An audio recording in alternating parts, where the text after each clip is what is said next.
Imagine being born in a small village somewhere in Europe in 1896. Your family isn't rich.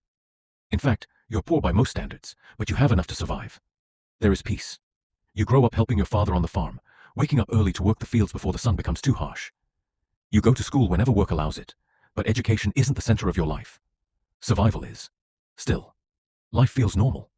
It's simple and quiet. You know the faces of everyone in your village.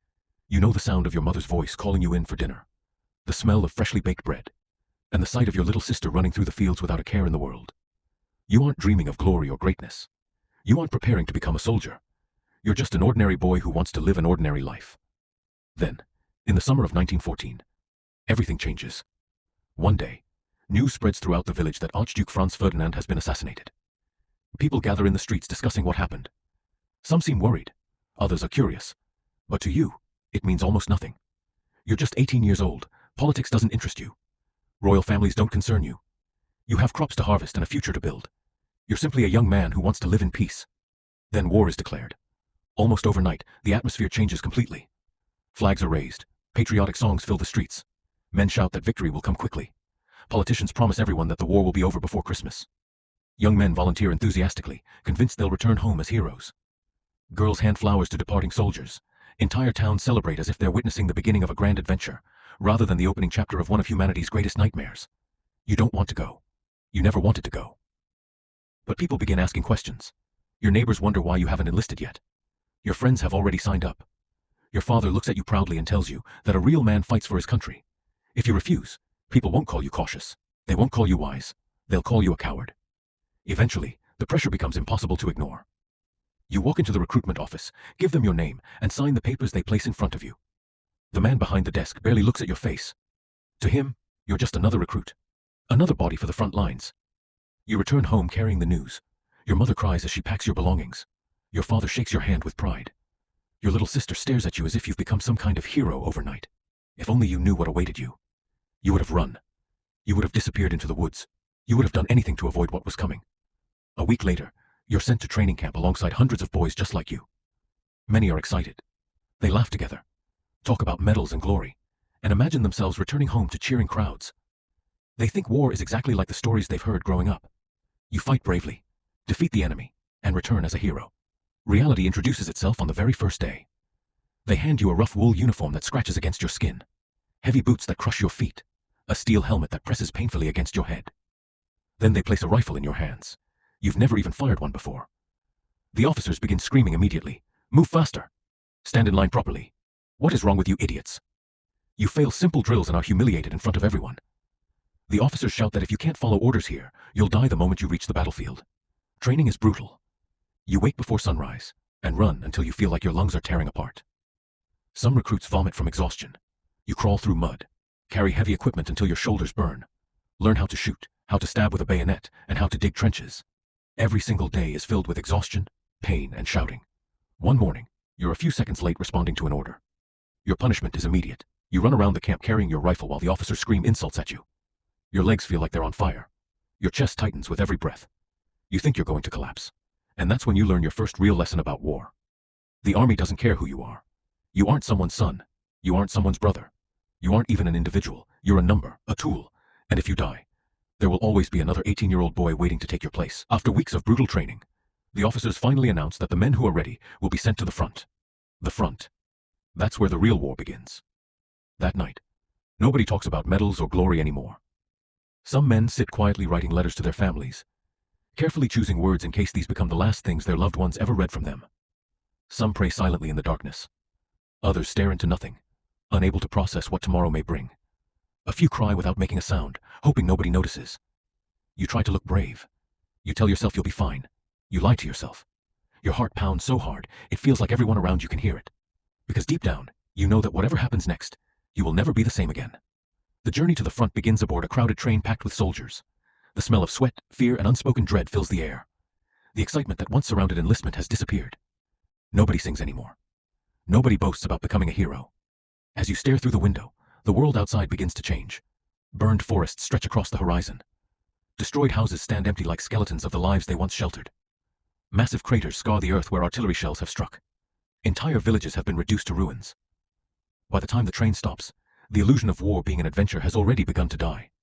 The moment you step off the train, the noise hits you like a physical force. Distant explosions echo endlessly. Men shout orders over one another. The ground trembles beneath your boots every few moments as artillery pounds somewhere nearby. You march toward the trenches along muddy roads filled with deep shell holes. Medical wagons pass by carrying the wounded back from the front. Then by accident, you see them. Bodies stacked together, burned, torn apart, so horribly damaged that it's difficult to remember they were once human beings. Your stomach twists violently and you almost throw up. An older soldier notices your expression and lets out a dry laugh. "Get used to it, kid," he says. "This is only the beginning." Eventually you reach the trenches, and the first thing that assaults you isn't the sight of them. It's the smell. No words can truly describe it. A sickening mixture of gunpowder, blood, rotting flesh, human waste and decay forces its way into your nose and refuses to leave. You try not to breathe too deeply, but it doesn't matter. The smell is everywhere. The trench itself is little more than a ditch carved into the earth, reinforced with wooden planks and sandbags. The ground is thick with mud. Rats as large as cats scurry through the trenches, feeding on scraps of food and sometimes on the dead. They aren't afraid of humans anymore. They run across your boots as if you don't exist. Another soldier points toward a cramped section of the trench and says, "That's your place. That's home now." You sit down, still wearing the same dirty uniform from the journey. The men around you look exhausted, filthy, and much older than they probably are. One of them asks how old you are. 18, you answer.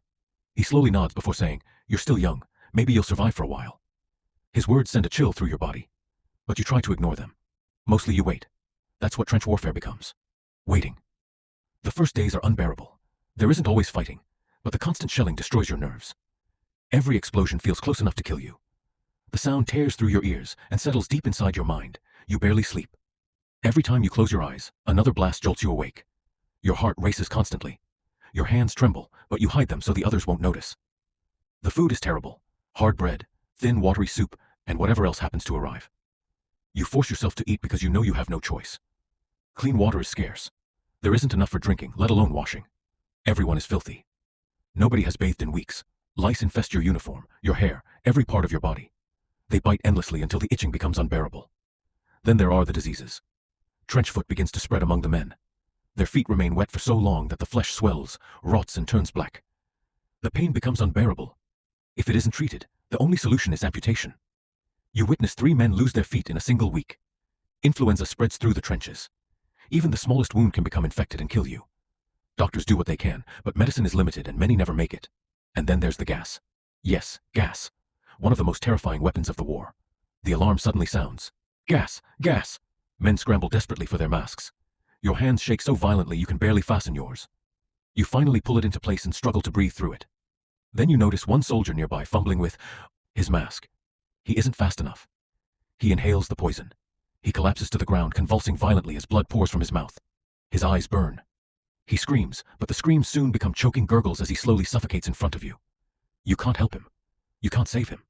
This is someone you joked with only days ago. Later, when you write home, you tell your mother you're fine and not to worry. You lie. You're not fine. And deep down, you know there's a very real chance that by tomorrow, you might be dead. An explosion erupts nearby and throws you violently to the ground. For a few seconds, you can't hear anything. The world goes silent except for a high-pitched ringing inside your head. You try to stand up, your legs barely responding as you force yourself to keep moving. You don't have time to think. You don't have time to be afraid. Around you, men are dropping by the second. The ground is covered in bodies, screams, blood, and chaos. But somehow you keep running because stopping means dying. Then you reach the barbed wire. You desperately try to climb through it, but your uniform gets caught. The man beside you becomes trapped as well. He struggles frantically, trying to free himself while panic fills his eyes. Then a bullet tears through his head. 1 second he's alive. The next he's gone, hanging lifelessly from the wire. You stare for only a moment before survival forces you to look away. Somehow, you finally make it into the enemy trench. You jump down and suddenly find yourself face to face with another soldier. For a brief second, both of you freeze. He's not a monster. He's just another terrified young man exactly like you. The two of you stare at each other in shock before instinct takes over. You drive your bayonet forward. He screams as the blade sinks into his body. You pull it back and watch him collapse. You have just killed another human being for the first time in your life. Horror, guilt, and disbelief crash over you all at once. But there is no time to process it. The battle is still raging around you. Hours later, after brutal fighting, the order finally comes to retreat back to your own trench. Out of the men who charged forward with you, only a fraction remain. More than 100 men left the trench that morning. Many never returned. And for what? Nothing. You didn't gain ground. You didn't change the outcome of the war. Hundreds of lives were thrown away for a few meters of mud. You sit there covered in blood and dirt, realizing that most of the blood on your uniform doesn't even belong to you. Your hands won't stop shaking. A soldier sitting beside you asks, "Was that your first assault?" You nod. He stares ahead and quietly says, "You never get used to it." You want to believe he's wrong, but deep down, you know he's telling the truth. The days after the attack become even worse. The shelling never stops. Death becomes part of everyday life. You barely sleep. When you do, nightmares drag you back into the battlefield. You hear screaming. You see the dead reaching toward you. You wake up drenched in sweat, with your heart racing so fast you think it might explode. Food loses its taste. You lose your appetite. Sometimes you think you hear voices calling your name. Once, you swear you see a friend standing in front of you, even though you watched him die days earlier. You reach out toward him, only to realize no one is there. Slowly, you begin to understand that something inside you is breaking. The soldiers call it shell shock. Today, we would recognize it as severe psychological trauma, but back then, many officers believed it was cowardice. Men who had survived unimaginable horrors suddenly found themselves unable to speak, unable to stop shaking, unable to think clearly. Some laughed uncontrollably. Others cried for hours. Some stared into space without responding to anyone. Instead of receiving compassion, many were accused of pretending. A few were even tied to posts and executed for cowardice or desertion, despite the fact that their minds had simply reached their breaking point. You keep your trembling hidden. You swallow your fear. You force yourself to keep going. But every single day, a terrible thought returns to you. You came here believing you were protecting your country. You endured unimaginable suffering, watched your friends die, and sacrificed pieces of yourself that can never be recovered. Yet somewhere far behind the front lines, men who had never set foot in the trenches sat comfortably and judged those who had. The thought fills you with anger. Anger at the war.